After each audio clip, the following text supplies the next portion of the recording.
Está con nosotros David Inca, representante de las víctimas de Sencata, a tiempo de agradecerle que esté con nosotros. Cuando uno recuerda la masacre de San Juan, recuerda la masacre de Sencata, de Sacaba, es como que la historia se va repitiendo.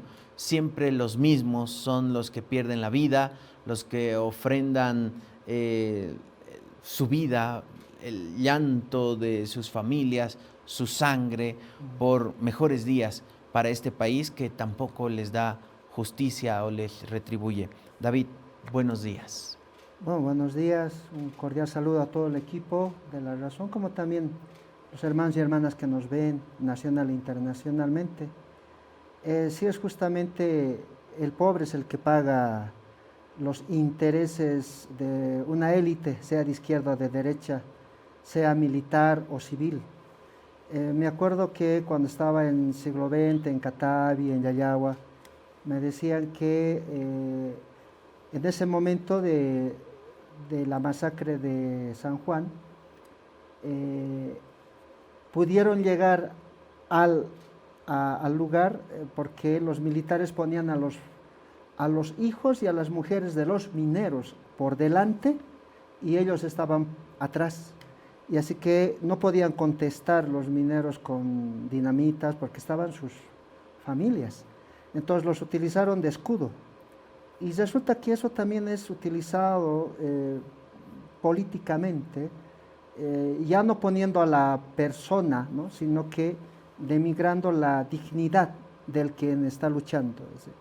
Es decir, la categoría de salvaje, de horda, de incivilizado, ha sido utilizada para menospreciar la dignidad de los que estaban disidentes, utilizando el derecho a la protesta, y bueno, pues eso ha justificado también las muertes. Pero en conclusión, no son los políticos los que están al frente, no son los que convocan a la violencia los que están ahí al frente. Están atrasito, bien resguardados, bien protegidos. Y los que mueren son pues la gente del pueblo, madres, hijos, papás lloran a su ser querido. Y lamentablemente ellos ni siquiera son reconocidos posteriormente, ¿no? Es decir, es un bregar de justicia después que en algunos casos se da, en otros no, pero la historia latinoamericana y boliviana ha demostrado que estas víctimas se los deja a veces en el olvido y es bien utilizado políticamente en tiempos electorales. Y justamente creo que ahí también vamos a llegar en este tiempo. Además, es como bastante irónico y triste que, por ejemplo, los militares y policías que forman parte de estos operativos en los que muchas veces balean a similares, ¿no?, a quien podría ser su madre, su hermano, porque no son los de alto rango y que vienen de grandes apellidos y familias tradicionales militares, sino son muchas veces gente que ha salido de algunas poblaciones rurales para empezar una carrera militar o policial, o son de barrios periurbanos y están disparando a quien podría ser su primo, su hermano, y enfrentan a pueblo contra pueblo finalmente. Eso es lo irónico, ¿no? Es decir, utilizar al mismo pueblo para que dispare al pueblo. Entonces, esa es la parte más sarcástica, digamos, más burlona de la historia, ¿no? Y yo lo he visto, ¿no? Es decir, habían el 2003, no eran pues oficiales de rango los que estaban ahí adelante, eran pues soldados, suboficiales, y el 2019 se repetió lo mismo, y lo mismo lo último, ¿no?, con el caso Zúñiga, donde eran soldaditos y varias mamás llamaban, me decían, mi hijo está ahí, ¿qué vamos a hacer? Yo bajaba a la plaza y sí, pues eran soldaditos ahí que tenían más miedo que coraje, es decir, se juntaban tanto por un sentido de seguridad, pero yo notaba eso, ¿no?, que utilizan y no se les toma en cuenta. Hay veces de que tienen que cumplir una orden, es cierto, pero esa orden a veces implica de que tenga que tal vez privar la vida de alguien, herir la vida de alguien, y tal vez en eso también estaría un familiar. Y eso no es valorado, ¿no?, por la cúpula militar, porque órdenes son órdenes y después ellos se lavan las manos diciendo, tengo una orden que me ha dado mi superior y tengo que acatar. Es decir, es el escudo perfecto, ¿no? Es decir, y orden mal dada que no se cumple, yo a veces entiendo de que la orden mal dada es que la ley para algunos militares es la orden mal dada, porque la ley dice no matarás y algunos están formados justo para eso, y la orden mal dada es lo que la ley te dice no mates, ¿no? Entonces ese juego epistémico a veces hace de que los malos aparezcan como buenos y los buenos aparezcan como malos, ¿no? A propósito de esta tergiversación de la historia y de los relatos oficiales, recuerdo inmediatamente después, entre el 15 y el 19 de noviembre, cuando se dan las masacres de Sacaba y Sencata, conferencias de prensa, incluyendo a Yanine Áñez, con el ministro de Defensa de entonces, y Arturo Murillo, ministro de Gobierno, diciendo se dispararon entre ellos, no intervino las Fuerzas Armadas ni tampoco la policía. Tuvieron que venir expertos internacionales para demostrar que en realidad era todo lo contrario, que sí hubo una participación activa de policías y militares, de uso de armamento letal además. ¿Y qué pasa a las víctimas, qué sienten las víctimas de Sencata cuando el viernes es liberado Arturo Murillo en Estados Unidos? Estaba recluido por justamente temas de sobornos para la compra de gases lacrimógenos para después reprimir. ¿Qué sienten en torno a este tema que queda en la incógnita si vendrá algún día a rendir ante la justicia boliviana o no, o pasará como con Gonzalo Sánchez de Lozada? Justamente el sábado se realizó una asamblea de las víctimas. Una vez al mes siempre se reúnen.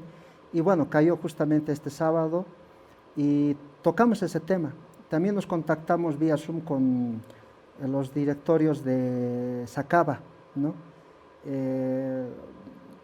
Estábamos evaluando dos temas centrales para nosotros. Uno era el proyecto de ley de reparación integral, el otro el proceso penal, ya compartiendo ideas, y justo salió el tema este de la libertad de Murillo.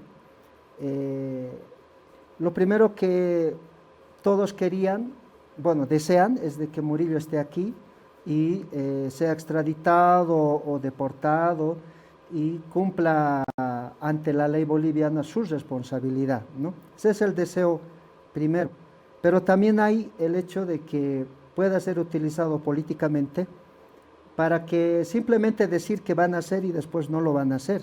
Es decir, ni siquiera lo deporten y ni siquiera pidan la extradición, porque hasta ahorita nosotros hemos mandado desde hace tiempo atrás notas a la Cancillería para que nos informen cuál es el trámite que están haciendo, ya sea para deportación o para extradición.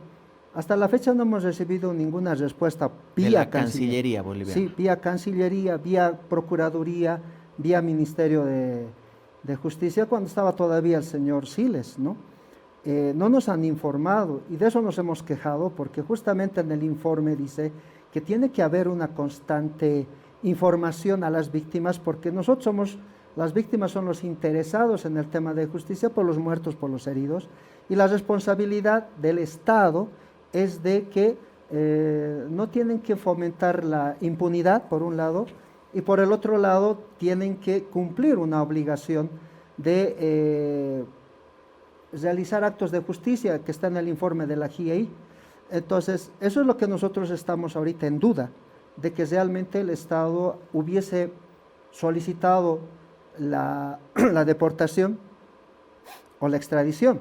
La extradición en tanto y en cuanto aquí en Bolivia, Murillo ya tiene una sentencia por el tema de los gases lacrimógenos, y el otro porque hay un proceso ya más grande, que es el caso de Sencata, en el cual la acusación más fuerte por un lado es genocidio, pero también la determinación es que ha habido aquí ejecuciones sumarias, ¿ya? Entonces, en ese sentido es una violación a los derechos humanos y no se puede dar asilo a quien hubiese cometido ejecuciones sumarias o violaciones a los derechos humanos. Ese es un punto a favor del Estado que lo puede utilizar para argumentar de que Murillo no pide el asilo, ¿no? Además, recordemos que el término ejecuciones sumarias no fue algo que agarró un fiscal en Bolivia, sino fue resultado del GIEI, ¿no?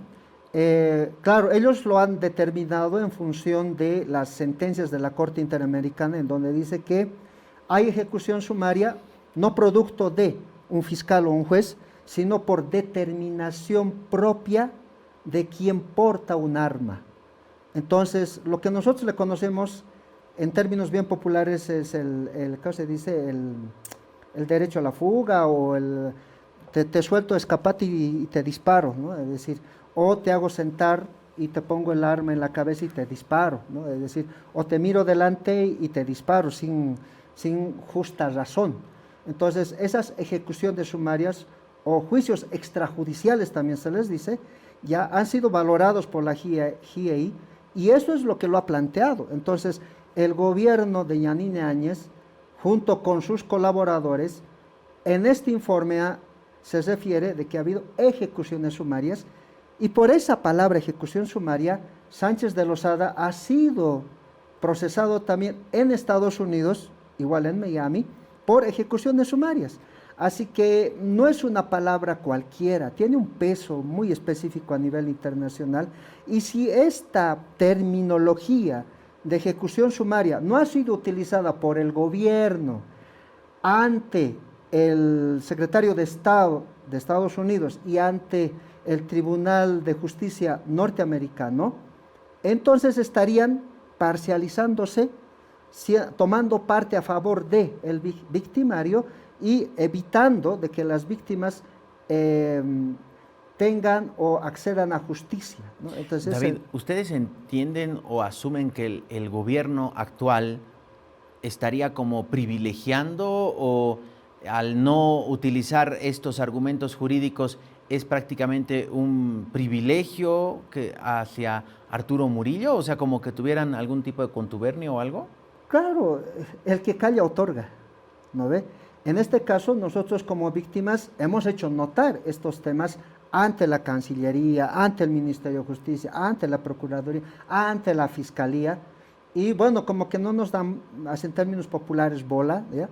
Pero ellos tienen una obligación de presentar o representar a las víctimas ante, en este caso, ante el Estado norteamericano para pedir no, bueno, la extradición o la deportación, pero utilizarlo como argumento para que el señor Murillo no lo utilice, este silencio, para pedir el asilo, ¿no? Porque él puede decir, está dentro del argumento tal vez en sentido común, de que él puede decir que en Bolivia no tiene la seguridad jurídica, la tan famosa seguridad jurídica, que lo utilizan cuando les conviene y no lo utilizan cuando no les conviene. Entonces, pueden decir, no tengo la seguridad jurídica en Bolivia porque me van a matar, me van a gritar, me van a insultar, mi dignidad, mi familia. Entonces, ahí es donde pueden argumentar, o él puede argumentar eso para pedir asilo. Pero la normativa internacional también dice, no se da asilo a quien ha violado derechos humanos. Y para ser más exquisitos, ni siquiera decir violación de derechos humanos, los que han promovido las ejecuciones sumarias. Y esas ejecuciones sumarias están en el informe de la GIEI con nombre y apellido de los 10 hermanos asesinados, muertos en la ciudad del Alto, como también en Sacaba. Y ahí está el argumento jurídico que si el Estado no lo ha utilizado, entonces nosotros tranquilamente podríamos decir que ha habido un contubernio, ha habido un encubrimiento y en términos de derechos humanos también decir que son violadores de derechos humanos por omisión. Es decir, no hacer lo que la ley manda, y en este caso no hacer lo que las recomendaciones de la GIEI mandan, ¿no? Porque son 5 recomendaciones relacionadas al tema de justicia. David, ante la no respuesta del gobierno nacional a través de Cancillería, Procuraduría, ante prácticamente el cajoneo del caso Sencata, ¿ustedes se han comunicado con la CIDH? ¿Les han expresado su preocupación porque 6 años después parece que no hay nada avanzado? Hace 2 semanas atrás hemos tenido una reunión con un equipo técnico de la Comisión Interamericana. Se ha reunido con las víctimas de Sencata, también con los de Sacaba, han viajado a Cochabamba también, a Santa Cruz, ya, y también entiendo que se han reunido con el gobierno y les han preguntado 3 cosas, ¿no? La situación del proceso, 1, el cumplimiento de las recomendaciones de la GIEI con relación al tema de dignificación ya, y procesos penales pendientes, y el otro ha sido la ley de separación integral, que también está dentro de el informe. Entonces, las mismas preguntas nos han hecho a nosotros y, bueno, nosotros hemos respondido en ese sentido. No hay un avance en el tema del proyecto de ley, ya, por un lado. En el tema del cumplimiento de las recomendaciones, son 4 recomendaciones de 36, pero de estas 36, 15 recomendaciones hacen al tema de las víctimas. Las otras restantes son de carácter más estructural, ¿ya? Al cual ni las víctimas vamos a poder llegar a cambiar. Ejemplo, el tema de justicia, ¿no? Ahorita estamos en una crisis de justicia y ese es un tema estructural, así que las víctimas no lo van a poder solucionar ni el ministro ni este gobierno, es un tema estructural. Y el otro tema que nos han preguntado más es el tema de la ley de reparación, ¿no? Entonces, hay un proyecto de ley que está en la Comisión de Derechos Humanos con la señora Yáñiquez y que 2 años hemos tardado en redactar. Ya debería haberse presentado al pleno de la comisión de 7 diputados. Ellos lo aprueban y una vez aprobado lo pasan al presidente de diputados y él en 3 días o en 5 días tiene la obligación de convocar a todo el pleno de diputados para que sea aprobado, modificado o tal vez rechazado, pero hasta la fecha no lo están haciendo. Entonces tenemos contacto directo, más fluido ahora con la CIDH y con el alto comisionado, ¿no? Ahora, David, una última, tiempo de agradecerte que estés acá. Si esto no se ha dado con un gobierno que decía y enarbolaba la bandera justamente lo que ocurrió en noviembre del 2019 para hacer justicia, estamos en un momento electoral, es prácticamente un hecho que se va a cambiar el gobierno, porque Luis Arce no va a ir a la reelección, se va a cambiar el presidente el próximo 8 de noviembre, habrá una nueva asamblea.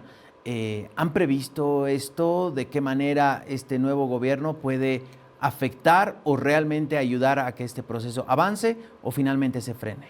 Justamente el sábado hemos tratado ese tema y bueno, tenemos un blindaje ahorita de exigencia, digamos, ¿no? O un documento que puede exigir esto, lo que tú me estás diciendo, es el informe de la GIEI, el informe de Human Rights Watch, del Alto Comisionado de Amnistía Internacional, que le obliga al Estado a cumplir actos de justicia, independientemente del gobierno. Entonces, eso sí nos ayuda por un lado, y creo que si el gobierno quiere dejar algo positivo, en este caso del señor Arce, es firmar el acuerdo pendiente entre la CIDH y el Estado para ampliar el trabajo de la MESEC, de la Mesa de Seguimiento de las Recomendaciones Caso Bolivia, en este caso, por unos 2 o 3 años. Eso sí nos ayudaría de gran manera para que, independientemente de qué gobierno esté, bajo la tutela de la CIDH, seguir adelante con estos casos de justicia, dignificación, verdad, memoria. Si no lo hace eso el gobierno, entonces ahí sí quedaríamos en indefensión y solamente sería un reclamo constante que las víctimas pueden hacer y va a depender mucho de la buena voluntad que, en este caso, del canciller que sea, ¿no? Es decir, si va a ser un canciller del lado, digamos, de un partido político de derecha, entonces ahí vamos a depender de su buena voluntad. En tanto y en cuanto exista este documento de acuerdo entre Estado y las IDH, entonces ahí ya no hay una buena voluntad, sino exigir el cumplimiento. Estamos en esa situación, por eso también queda pendiente para la Cancillería, para el mismo gobierno, firmar este acuerdo, que estamos en la espera de que ya lo hagan, ¿no? Es decir, tenemos conocimiento que en septiembre va a llegar la comisión, con el señor Caballero, con varios comisionados, entre 4 o 3 comisionados, y ahí es donde yo creo que el Estado va a tener que presentar este acuerdo, ¿no? Esta firma. Si no lo hay, vamos a estar en la situación que tú dices, dependiendo de la situación político, de la situación del nuevo gobierno, ¿no? Entonces, eso también nosotros lo habíamos valorado y estamos exigiendo justamente la firma de este documento. David, siempre es un placer hablar contigo. Gracias por estar esta mañana con nosotros. Vamos a estar atentos nosotros también al trabajo justamente que vienen realizando como Asociación de Víctimas de Sencata, el seguimiento a este tema y las puertas siempre abiertas. Gracias, David. Yo le agradecido y bueno, una jornada a todos los hermanos que tengan una buena jornada, ¿no? Gracias, igualmente. David Inca, representante de las víctimas de Sencata, estuvo con nosotros.